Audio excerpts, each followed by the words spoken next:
अविन को अभी भी विश्वास नहीं हो रहा था कि स्टीफेंस हाई स्कूल की प्रिंसिपल एके खुद उसके सामने खड़ी है। उसने एके से फिर कहा, आप मेरी मॉम के लिए यहाँ आई हैं?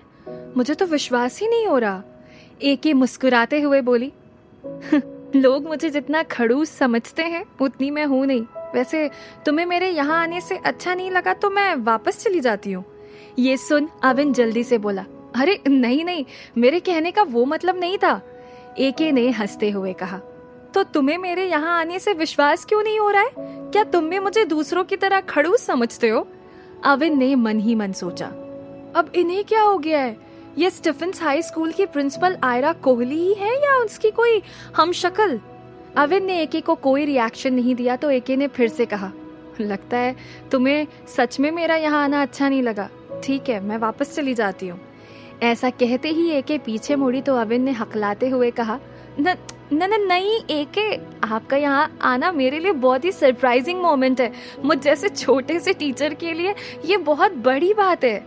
ये सुनकर आयरा अविन के करीब आ गई और बोली, अविन, हर इंसान पैसा कमाने के लिए कोई ना कोई काम जरूर करता है। मेरी नजर में स्टीफेंस का पियून भी बहुत इम्पोर्टेंट है। फिर तुम तो एक टीचर हो जो स्टूडेंट्स की लाइफ बनाता है, तो तुम छोटे कैसे हो गए? अविन मन ही मन बोला, मैंने इन्हें कुछ ज्यादा ही गलत समझ लिया। ये तो अपने एम्प्लॉयज की कितनी कद्र करती है। एके अविन के चेहरे के एक्सप्रेशन नोटिस कर रही थी। उसने अविन से पूछा, अब कहाँ खो गए? वो बस यही सोच रहा था कि आप अपने एम्प्लॉयज के बारे में कितना सोचती हैं। ये सुन एके बोली, अब बटरिंग करना बंद करो। तुम्हारी मॉम का एक्सीडेंट हुआ है तो मुझे उन्हें देखने तो आना ही था। अविन शर्माते हुए हंस दिया, फिर आगे बढ़ते हुए बोला, चलिए यहाँ से राइट साइड वाले वार्ड में है मॉम। आयरा अविन के साथ वार्ड नंबर 201 में एंटर हुई। हॉस्पिटल बेड पर लेटी अनु ने जब अविन के साथ किसी लड़की को आते देखा तो वो उठकर बैठने लगी। ये देख एके जल्दी से उनके पास आई और बोली, नहीं नहीं आंटी, इट्स ओके, आप लेटे रहिए। अनु ने अविन की तरफ देखा और पूछा, अविन ये?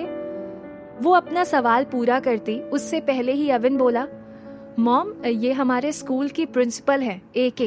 अनु ने थोड़ा चौंकते हुए पूछा, प्रिंसिपल एके? ये कैसा नाम है? अनु के इस सवाल पर एके को हंसी आ गई। वो बोली, आंटी, मेरा पूरा नाम आयरा कोहली है। स्कूल में मुझे सब एके कहते हैं। ये सुनकर अनु ने कहा, बहुत ही प्यारा नाम है। आप खड़ी क्यों हैं? बैठिए ना।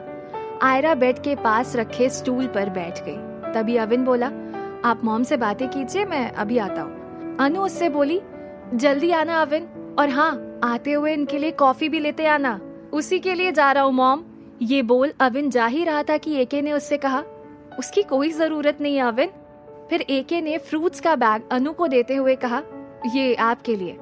अनु ने वो फ्रूट्स लेने से मना किया और बोली, अरे आप ये क्यों ले आई? मैं बीमार थोड़ी ही हूँ। लेकिन एके ने जबरदस्ती से वो फ्रूट्स अनु के हाथ में रख दिए और बोली, रख लीजिए। और वैसे भी ऐसा किसने कहा कि फ्रूट्स केवल बीमार लोग ही खाते हैं? फ्रूट्स हेल्थ के लिए अच्छे होते हैं। ये सब देखकर अविन ने सोचा, वो साला विनय बेमतलब एके को बदनाम करता रहता है। ये तो कितनी अच्छी हैं। एके ने अविन की तारीफ करते हुए अनु से कहा, अविन बहुत टैलेंटेड है। देखना आंटी, एक दिन प्रेसिडेंट खुद इसे बेस्ट टीचर का अवार्ड देंगे। ये सुन अविन हंसते हुए बोला, एके, आपने ये कुछ ज्यादा ही नहीं कह दिया? ठीक ठाक पढ़ा लेता हूँ, और ऐसे में मुझ जैसे टीचर को अवार्ड मिलने लगा तो इस अवार्ड की इम्पोर्टेंस ही नहीं रह जाएगी। एके मुस्कुराते हुए बोली, ये बहुत बड़ी स्किल है अविन, जो रेयरली किसी में होती है। हर कोई तुम्हारी तरह इतने अच्छे से नहीं पढ़ा पाता। ये सुन अनु भी बोली, हाँ एके, जब ये 12th में था ना, तब इसने बच्चों को ट्यूशन देना शुरू किया था। कॉलेज की फीस के पैसे भी इसने खुद ट्यूशन देकर जमा किए। मैं सच में बहुत लकी हूँ जो मुझे अविन जैसा बेटा मिला। अनु का एके को ये सब कहना अविन को पसंद नहीं आया था। वो धीरे से बोला, मॉम, ये मेरी बॉस है, आप इनके सामने ये कैसी बात कर रही हैं? एके उसके एक्सप्रेशन देख समझ रही थी और फिर उसकी आवाज भी इतनी धीरे नहीं थी। उसने अविन को टोका और बोली, अविन, तुम्हारी मॉम सच कह रही हैं। I also feel proud to have you in Stephens। अपनी तारीफ सुनकर अविन बच्चों की तरह मुस्कुरा दिया। तभी एक नर्स वहां आकर अविन से बोली, sir, visiting our is over. Patient के साथ केवल एक ही रिलेटिव को रहने की परमिशन है। नर्स के ऐसा कहने पर अविन एके के सामने ऑकवर्ड फील करने लगा। उसे समझ नहीं आ रहा था कि एके को जाने के लिए कैसे कहे। एके खुद ही उससे बोली, डोंट वरी अविन, मैं अब चलती हूँ। फिर उसने मुस्कुराते हुए अनु की तरफ देखा और बोली, अच्छा आंटी, अपना ध्यान रखना। मॉम, मैं इन्हें लिफ्ट तक छोड़कर आता हूँ। ये बोल अविन भी वहां से निकल गया। उसके जाते ही अनु मन ही मन बोली, मेरा बेटा कितनी अच्छी जगह जॉब कर रहा है। इतने बड़े स्कूल की प्रिंसिपल मेरे लिए टाइम निकाल कर यहाँ आई, वरना आजकल कहाँ किसी को किसी की पड़ी होती है। अविन एके के पीछे पीछे चल रहा था, तभी एके अचानक रुकी और रेलिंग के पास खड़ी होकर नीचे देखने लगी। अविन को एके का ये बिहेवियर थोड़ा अजीब सा लगा। कुछ देर पहले हंस हंस कर बातें कर रही एके अब बहुत सीरियस दिख रही थी। अविन ने उससे पूछा, क्या हुआ एके, आप कुछ परेशान लग रही हैं? एके ने अविन की तरफ देखा और बोली, कुछ नहीं, वो बस ये बोल रही थी कि मैंने तुम्हारी लीव्स के बारे में विनय को भी बता दिया है। तुम टेंशन फ्री होकर आंटी का ध्यान रखो। ये सुन अविन काफी सरप्राइज्ड हुआ। उसने मुस्कुराते हुए कहा, थैंक यू एके। तभी एके बोली, अविन, नेक्स्ट वीक स्टीफेंस का जो एनुअल फंक्शन है उसे मैं कैंसिल कर रही हूँ। ये सुनकर अविन ने मन ही मन सोचा, तो इसके लिए एके इतना परेशान हो रही है। एके अपनी बात आगे बढ़ाते हुए बोली, और हाँ, स्टीफेंस में बड़ी ही जल्दी कुछ चेंजेस होने वाले हैं। मैं तुम्हें ये इस वक्त इसीलिए बता रही हूँ ताकि जब तुम वापस आओ तो बदली हुई सिचुएशंस को इजीली अडॉप्ट कर सको। ये बात एके ने अविन से बहुत ही सीरियस टोन में कही थी, जिसे सुनकर अविन परेशान हो गया। उसने तुरंत कहा, चेंजेस? कैसे चेंजेस? मुझे जल्दी ही कोई बहुत बड़ा डिसीजन लेना पड़ेगा, लेकिन तुम अपना बेस्ट स्टीफेंस को देते रहना। अच्छी तरह से काम करोगे तो तुम्हारा कोई कुछ नहीं बिगाड़ पाएगा। एके के मुंह से ये सब सुनकर अविन सोच में पड़ गया था। जरूर कोई बहुत बड़ी बात हुई है, तभी तो ये ऐसे बात कर रही हैं। पर ये मुझे अलर्ट रहने के लिए क्यों कह रही हैं? ऐसा क्या होने वाला है? उसके बाद एके ने जो कुछ अविन से कहा उसे सुनकर अविन बुरी तरह से चौंक गया। अविन, मुझे स्टीफेंस की दिल्ली ब्रांच छोड़कर चंडीगढ़ ब्रांच में शिफ्ट होना पड़ सकता है। व्हाट? अविन एकदम शॉक्ड था। चंडीगढ़? वो मन ही मन खुद से बोला, अगर एके सच में दिल्ली से चली गई तो विनय मुझे एक हफ्ते में ही स्टीफेंस से बाहर निकाल देगा। हे भगवान, ये क्या हो रहा है?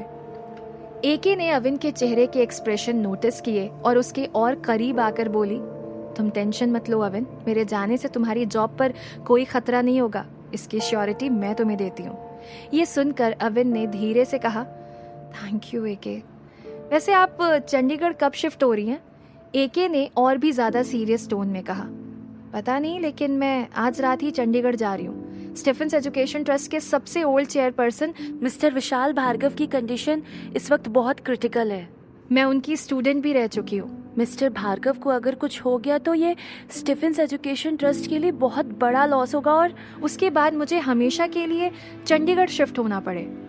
एके की बात सुनकर अविन और भी ज्यादा शॉक्ड हो गया। वो अपने दिमाग पर जोर देकर सोचने लगा, Vishal Bhargava, chairperson of Stephens education trust, ये नाम तो मैंने उस रिकॉर्डिंग पेन में सुना था। Oh my God! अविन ने जल्दी में एके से पूछा, क्या हुआ मिस्टर भार्गव को? एके ने उदास आवाज में कहा, पता नहीं, मेरी आज सुबह ही उनसे बात हुई थी, तब तो सब ठीक था, लेकिन आज दोपहर को पता चला कि सडनली उन्हें मैसिव हार्ट अटैक आया। डॉक्टर्स का कहना है कि उनके सर्वाइवल के चांसेस बहुत कम हैं। ये सुन अविन गिल्टी फील करने लगा। वो मन ही मन बोला, वो रिकॉर्डिंग सुनने के बाद मुझे एके को सब कुछ बता देना चाहिए था। तभी एके ने अविन से कहा, अविन, तुम्हें इस मैटर को लेकर परेशान होने की बिल्कुल भी जरूरत नहीं है। ये चेंजेस हुए भी तो तुम्हारी जॉब सिक्योर ही रहेगी। I think I should go now. Avin ने सोचा, मुझे एके को बता देना चाहिए कि मिस्टर भार्गव को उनकी ड्राइवर ने ही पॉइजन दिया है। अभी एके लिफ्ट की तरफ जाने को मुड़ी ही थी कि अविन ने कहा, एके, मुझे आपसे कुछ कहना है। एके तुरंत मुड़कर बोली, हाँ बोलो। अविन एके को वो रिकॉर्डिंग पेन वाली बात बताने जा ही रहा था, तभी एके का फोन बज गया। एके ने पर्स से फोन निकालकर अविन से कहा, इट्स अर्जेंट, मैं अभी आती हूँ। ये कहकर वो वहाँ से थोड़ा दूर चली गई और कॉल उठा किसी से बात करने लगी। अविन अकेले खड़ा उसे देखकर सोचने लगा, मैंने एके को वो रिकॉर्डिंग वाली बात अभी बताई तो शायद वो मेरी बात पर विश्वास ना करे, और अब तो मेरे पास उस बात का कोई सबूत भी नहीं है। रिकॉर्डिंग में तो वो आदमी कह रहा था कि ब्लैक जेलीफिश पॉइजन को डिटेक्ट भी नहीं किया जा सकता, तो मेरी बात पर कोई क्यों ही विश्वास करेगा। तभी एके अविन के पास आई और बोली, हाँ तो तुम कुछ कह रहे थे। अविन अपना मन बदल चुका था। उसने कहा, मैं तो ये ही कह रहा था कि आप अपना ध्यान रखना, सब ठीक हो जाएगा। एके मुस्कुराते हुए बोली, थैंक यू, और हाँ नेक्स्ट वेडनेसडे दादू के बर्थडे पर आना याद रखना। ये सुन अविन ने मुस्कुराते हुए अपना सिर हिला दिया और फिर एके वहां से चली गई। अविन भी अपनी जेब में हाथ डालकर वहां से जाने लगा, तभी उसके हाथ को कुछ टच हुआ। उसने चौंक कर जेब से हाथ बाहर निकाला तो अपने हाथ में छोटा सा बॉक्स देखकर वो हैरान हो गया। अब ये क्या है? अविन ने बड़े ध्यान से उस बॉक्स को देखा। उसके पीछे कुछ लिखा हुआ देखकर वो बोला, डॉक्टर बत्रा? अब ये कौन है? उस वक्त कॉरिडोर में बहुत से लोग आ जा रहे थे। अविन ने सोचा, इसे यहाँ खोल कर देखा और कुछ अजीब सा निकला तो तमाशा खड़ा हो जाएगा, वॉशरूम में जाकर देखता हूँ।